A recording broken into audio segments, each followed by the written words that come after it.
పత్తి పువ్వులు నీ పెదవుల నవ్వులుగా గునుగు పువ్వులు నీ గుండె సవ్వడిగా కంది పువ్వులనే కంటి పాపలుగా సీతా జడ పూలే నీలో సిగ్గులుగా పూలు చేరి నీ చీరలాగా మారి ఆడబిడ్డలాగా నిన్ను తీర్చిదిద్దుతుంటే దారుల్లా ఊరేగరావే.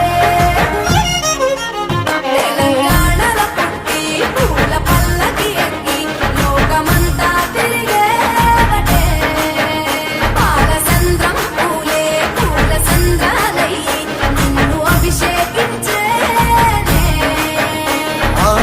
మెట్టి నిల్లు వీడి చెల్లి పుట్టి నిల్లు చేరే వేళ అట్టరాని ఆనందాలే పల్లెటూరుకొచ్చేనంట.